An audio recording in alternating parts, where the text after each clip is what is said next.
Audio Jungle.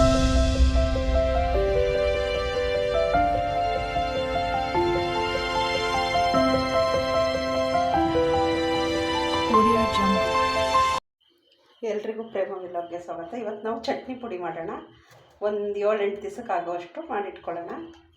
ಇದು ಸ್ವಲ್ಪ ಜಾಸ್ತಿನೇ ಆಗುತ್ತೆ ಮಾಡಿದ್ಮೇಲೆ. ನೋಡಿ, ಅದಕ್ಕೆ ನಾನು 2 ಬೆಳ್ಳುಳ್ಳಿ ಗೆಡ್ಡೆ ತಗೊಂಡಿದ್ದೀನಿ, ಸ್ವಲ್ಪ ಜೀರಿಗೆ. ನೀವು ಜಾಸ್ತಿ ಪ್ರಮಾಣ ಅಂತ ಮಾಡೋದಾದರೆ ಜಾಸ್ತಿ ತಗೋಬೋದು. ನೋಡಿ, ಇಲ್ಲಿ ಒಂದು 4 ಬ್ಯಾಡಗೆ ಮೆಣಸಿನ್ಕಾಯಿ, ಒಂದೇ ಒಂದು ಗುಂಟೂರು ತಗೊಂಡಿದ್ದೀನಿ. ಖಾರ ಜಾಸ್ತಿ ಬೇಡ, ಅದಕ್ಕೋಸ್ಕರ. ಇಲ್ಲಿ 1 ಇಡೀ ಕರ್ಬೇವಿನ ಸೊಪ್ಪು ತಗೊಂಡಿದ್ದೀನಿ, ಹಸಿದು. ನೋಡಿ, ಸ್ವಲ್ಪ ಹುಣಸೆಹಣ್ಣು. ನೀವು ಜಾಸ್ತಿ ಬೇಕಾದರೆ ಜಾಸ್ತಿ ತಗೋಬೋದು. ಇದ್ರ ಜೊತೆ ಸ್ವಲ್ಪ ಬೆಲ್ಲನೂ ಹಾಕ್ಬೋದು, ಚೆನ್ನಾಗಿರುತ್ತೆ. ನಾನು ಬೆಲ್ಲ ಹಾಕ್ತಾಯಿಲ್ಲ, ನೀವು ಬೇಕಾದ್ರೆ ಹಾಕ್ಕೋಬೋದು. ಅರ್ಧ ಹೋಳಲ್ಲೇ ಅರ್ಧ ತಗೊಂಡಿದ್ದೀನಿ ನೋಡಿ ಕೊಬ್ಬರಿನ. ತುಂಬ ಜಾಸ್ತಿ ಆಗಿಬಿಡುತ್ತೆ, ಖಾರ ಕಮ್ಮಿ ಆಗುತ್ತೆ, ಅದಕ್ಕೋಸ್ಕರ ಅರ್ಧದಲ್ಲಿ ಅರ್ಧ ತಗೊಂಡಿದ್ದೀನಿ. ನೀವು ಜಾಸ್ತಿ ಮಾಡೋದಾದರೆ ಜಾಸ್ತಿ ಮಾಡಿ ಫ್ರಿಜ್ಜಲ್ಲಿ ಇಟ್ಕೋಬೋದು. ನಾನು ಫ್ರಿಜ್ಜಲ್ಲಿ ಇಡ್ತಾಯಿಲ್ಲ, ಅದಕ್ಕೋಸ್ಕರ ಸ್ವಲ್ಪ ಮಾಡ್ತಾಯಿದ್ದೀನಿ. ನೋಡಿ, ಇದನ್ನು ಕೊಬ್ಬರಿ ತುರ್ಕೊಳ್ಳೋಣ. ತುರಿಲೂಬೋದು, ಕಟ್ಟು ಮಾಡ್ಕೋಬೋದು. ನೋಡಿ, ನಾನೊಂದು ತಟ್ಟೆ ಇಟ್ಕೊಂಡು ಇದನ್ನು ತುರ್ಕೊತೀನಿ. ತುಂಬ ಒಣಗಿರುತ್ತೆ ಅಂದರೆ ತುಂಬ ಚೆನ್ನಾಗಿರುತ್ತೆ. ತುಂಬ ಒಣಗಿದೆ ಇದು ಕೊಬ್ಬರಿ. ನೀವು ಹಸಿದು ಇದ್ದರೆ ಸ್ವಲ್ಪ ಉರಿಬೇಕಾಗುತ್ತೆ. ಇದನ್ನು ಸ್ವಲ್ಪ ಬೆಚ್ಚಗೆ ಮಾಡಿದ್ರೆ ಸಾಕು. ನೋಡಿ, ನಾನು ಎಲ್ಲ ತುರ್ಕೊಂಡಿದ್ದೀನಿ. ನೋಡಿ, ಅದು ಇಷ್ಟ ಆಗಿದೆ, ಸಾಕು. ಅಷ್ಟು ಪ್ರಮಾಣಕ್ಕೆ ಇಷ್ಟು ಸಾಕು ಕೊಬ್ಬರಿ. ತುಂಬ ಜಾಸ್ತಿ ಆದರೆ ಚೆನ್ನಾಗಿರಲ್ಲ. ಈ ಚಟ್ನಿ ಪುಡಿ ದೋಸೆ ಬಿಸಿ ಬಿಸಿ ಮಾಡಿ ಅದ್ರ ಮೇಲೆ ಉದುರಿಸಿ ಸ್ವಲ್ಪ ತುಪ್ಪ ಹಾಕಿ ತಿನ್ನೋಕೆ ತುಂಬಾ ಚೆನ್ನಾಗಿರುತ್ತೆ. ನೋಡಿ, ಇದನ್ನೆಲ್ಲ ಹುರ್ಕೊಬೇಕು. ಅದಕ್ಕೊಂದು ಪ್ಯಾನ್ ಇಟ್ಕೊಳ್ಳೋಣ, ಗ್ಯಾಸ್ ಹಚ್ಕೊಂಡು.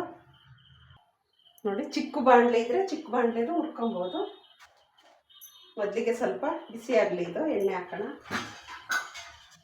ಸ್ವಲ್ಪ ಎಣ್ಣೆ ಸಾಕು, ಜಾಸ್ತಿ ಏನು ಬೇಡ.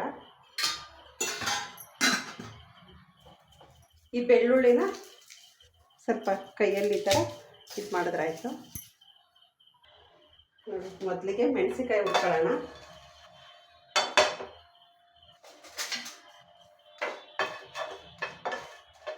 ಸ್ವಲ್ಪ ಬಿಸಿ ಆಗಲಿ ಇದು.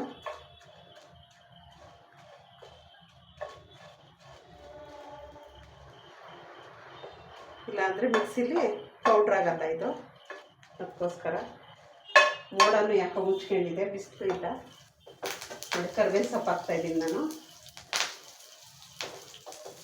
ಕರ್ಬೇವಿನ ಸೊಪ್ಪು ನೀವು ಒಣಗಿರೋದು ಹಾಕ್ಬೋದು, ಇದ್ದರೆ ಹಸಿದು ಹಾಕಿದ್ರೆ ತುಂಬಾ ಚೆನ್ನಾಗಿರುತ್ತೆ. ಸ್ವಲ್ಪ ಇದು ಹಸಿ ಹೋಗೋವರೆಗೂ ಉರಿಯೋಣ. ನೋಡಿ, ಕರ್ಬೇವಿನ ಸೊಪ್ಪೆಲ್ಲ ಆಗಿದೆ. ಇದಕ್ಕೆ ನಾನು ಬೆಳ್ಳುಳ್ಳಿ ನೋಡಿ ಸಿಪ್ಪೆಯನ್ನು ತೆಗೆದಿಲ್ಲ. ಇದಕ್ಕೆ ಬೆಳ್ಳುಳ್ಳಿ ಮತ್ತು ಜೀರಿಗೆ ಇದನ್ನು ಅಷ್ಟೇ ಸ್ವಲ್ಪ ಕೆಂಪಾಗೋವರೆಗೂ ಹುರಿಬೇಕು. ನೀವು ಜಾಸ್ತಿ ಮಾಡೋದಾದರೆ ಜಾಸ್ತಿ ಮಾಡಿ ಇಟ್ಕೋಬೋದು. ಇದು ನಾನು ಸ್ವಲ್ಪ ಮಾಡಿ ತೋರಿಸ್ತಾ ಇದ್ದೀನಿ. ನೀವು ಜಾಸ್ತಿ ಮಾಡಿದ್ರೆ ಒಂದು ವಾರ ಇಟ್ಬೋದು, 8 ದಿವಸ 10 ದಿವಸ. ಇದು ರೊಟ್ಟಿಗೆ ತುಂಬಾ ಚೆನ್ನಾಗಿರುತ್ತೆ ಈ ಚಟ್ನಿ ಪುಡಿ ಮತ್ತು ತುಪ್ಪ. ಅಕ್ಕಿ ರೊಟ್ಟಿಗೆ ನಾನು ಯಾವಾಗಲೂ ಬೆಳಗ್ಗೆ ಬೇಗ ನಾಷ್ಟ ಮಾಡೋಕ್ಕಾಗಲ್ಲ ಅಂತ ರೊಟ್ಟಿನೇ ಮಾಡೋದು ಜಾಸ್ತಿ. ಏನು ಚಟ್ನಿ ಇಲ್ಲ ಅಂದರೆ ಈ ಪುಡಿ ಹಾಕಿ ತಿನ್ಬೋದು. ನನಗೆ ರಾತ್ರಿ ಸಾರಿದ್ರೆ ಅದ್ರ ಜೊತೆ ರೊಟ್ಟಿ ಮಾಡ್ತೀನಿ ಯಾವಾಗಲೂ. ಬೆಳಗ್ಗೆ ಬೇಗ ಎದ್ದು ನಾಷ್ಟ ಮಾಡೋಕ್ಕಾಗಲ್ವಲ್ಲ ತಿಂಡಿನ, ಅದಕ್ಕೋಸ್ಕರ. ಈ ಪೌಡ್ರ್ ಈ ಪುಡಿ ಇದ್ದರೆ ಬೇಗ ರೊಟ್ಟಿ ಹಾಕಿದ್ರೆ ಇದ್ರ ಜೊತೆ ಸ್ವಲ್ಪ ತುಪ್ಪ ಹಾಕಿ ಇಲ್ಲ ಮೊಸರು ಹಾಕಿ ತಿನ್ಬೋದು. ನೋಡಿ, ಇದ್ರ ಜೊತೆನೇ ಹುಣಸೆಹಣ್ಣು ಹಾಕ್ತಾಯಿದ್ದೀನಿ ನಾನು. ಹುಣಸೆಹಣ್ಣು ಸ್ವಲ್ಪ ಬಿಸಿ ಆದರೆ ಗಟ್ಟಿಯಾಗಿ ಅದನ್ನು ಇದಾಗುತ್ತೆ, ಮೆತ್ತಗಿರಲ್ಲ. ಆಮೇಲೆ ಆರಿದ್ಮೇಲೆ ಅದನ್ನು ಗಟ್ಟಿಯಾಗುತ್ತೆ, ರುಬ್ಬಕ್ಕೆ ಚೆನ್ನಾಗಿರುತ್ತೆ. ಇದು ಲಾಸ್ಟಲ್ಲಿ ನಾನು ಉಪ್ಪು ಹಾಕ್ತೀನಿ ರುಬ್ಬುವಾಗ, ಇವಾಗ ಹಾಕಿಲ್ಲ. ನೋಡಿ, ಇವಾಗ ನಾನು ಗ್ಯಾಸ್ ಬಂದ್ ಮಾಡ್ತಾಯಿದ್ದೀನಿ. ಇದ್ರ ಜೊತೆನೇ ಈ ಕೊಬ್ಬರಿನೂ ಹಾಕೋಣ. ಅದನ್ನು ಸ್ವಲ್ಪ ಬಿಸಿ ಆಗಲಿ. ಇದೇನು ಬಿಸಿ ಆಗೋದು ಬೇಡ, ತುಂಬ ಒಣಗಿರೋದೇ ತಗೊಂಡಿದ್ದೀನಿ ನಾನು. ಸ್ವಲ್ಪ ಬಿಸಿ ತಾಗಿದ್ರೆ ಸಾಕೋದಕ್ಕೆ. ಈ ಪುಡಿ ಚೆನ್ನಾಗಿರುತ್ತೆ ತುಂಬಾ. ಇದ್ರ ಜೊತೆ ಬೇಕಾದ್ರೆ ನೀವು ಸ್ವಲ್ಪ ಬೆಲ್ಲನೂ ಹಾಕ್ಬೋದು. ನಾನು ಬೆಲ್ಲ ಹಾಕ್ತಾಯಿಲ್ಲ. ಬೆಲ್ಲ ಮತ್ತು ಇಂಗು ಹಾಕ್ತಾರೆ ಬ್ರಾಹ್ಮಣರು, ಲಿಂಗಾಯತರೆಲ್ಲ ಜಾಸ್ತಿ ಬೆಲ್ಲ ಉಪಯೋಗಿಸ್ತಾರೆ ನೋಡಿ ಎಲ್ಲದಕ್ಕೂ. ಯಾವುದೇ ಅಡುಗೆ ಮಾಡಿದ್ರು ಬೆಲ್ಲ ಹಾಕ್ತಾರೆ ಮತ್ತು ಇಂಗು ಹಾಕ್ತಾರೆ ಅವರು. ಅದಕ್ಕೆ ಅವರಿಗೆ ಬುದ್ಧಿ ಜಾಸ್ತಿ. ಇದಾಗಿದೆ ನೋಡಿ. ಅದ್ರ ಬಿಸಿಗೆ ತಾಗಲಿ ಇದು ಅಷ್ಟೇ, ಸ್ವಲ್ಪ ಆರಲಿ. ನೋಡಿ ಮೆಣಸಿಕಾಯಿನ ಕೈಯಲ್ಲಿ ಮುರಿದಾಕೋಣ, ಬೇಗ ರುಬ್ಬುತ್ತೆ ಇದು. ಇಲ್ಲಾಂದರೆ ಇದು ದಪ್ಪ ದಪ್ಪಕ್ಕೆ ಸಿಗುತ್ತೆ ಸ್ವಲ್ಪ ಇರೋದ್ರಿಂದ. ನಾನೀಗ ಕೈಯಲ್ಲಿ ಮುರಿದಾಕ್ತಾಯಿದ್ದೀನಿ ನೋಡಿ. ಚಿಕ್ಕ ಜಾರಿಗೆ ಹಾಕಿದ್ರೆ ಸಾಕು, ಸ್ವಲ್ಪನೇ ಇರೋದ್ರಿಂದ. ನೋಡಿ ಆರಿದೆ, ಕೈಯಲ್ಲಿ ಮುರಿದಾಕೊಳ್ಳೋಣ.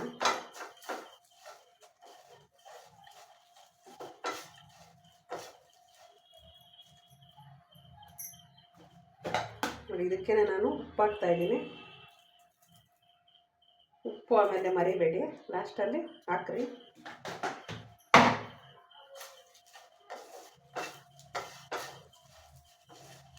ಈ ಥರ ಮಾಡಿಟ್ಕೊಂಡಿದ್ರೆ ತುಂಬಾ ಚೆನ್ನಾಗಿರುತ್ತೆ ದೋಸೆಗೆ, ರೊಟ್ಟಿಗೆ, ಚಪಾತಿಗೆ.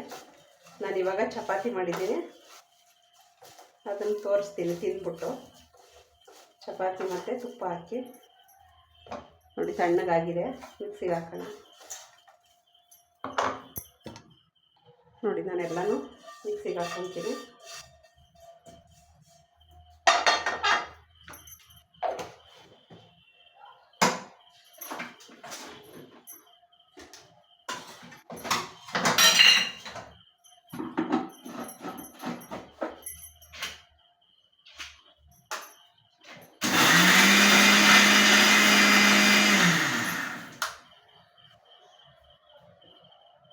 ನೋಡಿ ಆಗಿದೆ, ನಾನು ರುಬ್ಬಿದ್ದೀನಿ. ಇದೊಂದು ಬಟ್ಲಿಗೆ ಹಾಕ್ತೀನಿ ಇವಾಗ. ನೋಡಿ ಇದನ್ನೊಂದು ಬಟ್ಲಿಗೆ ಹಾಕೊಳ್ಳೋಣ. ನೋಡಿ ಸ್ವಲ್ಪನೇ ಆಗಿರೋದು, ತುಂಬ ಏನಿಲ್ಲ ಇದು. 2 ದಿವಸಕ್ಕೆ ಖಾಲಿ ಆಗುತ್ತೆ ಇದು.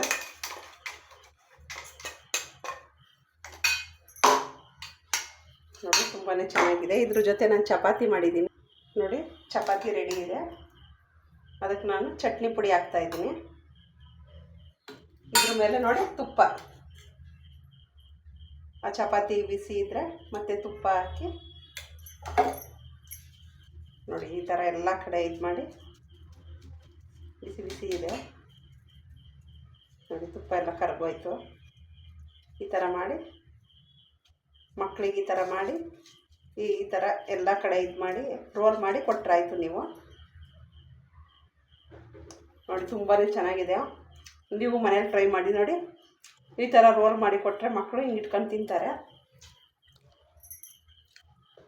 ನೀವು ಒಂದ್ಸಲ ಮನೇಲಿ ಟ್ರೈ ಮಾಡಿ ಹೇಗಿತ್ತು ಅಂತ ತಿಳಿಸ್ರಿ. ಚಟ್ನಿ ಪುಡಿ ತುಂಬಾ ಒಳ್ಳೆ ಘಮ ಘಮ ಬರ್ತಾಯಿದೆ.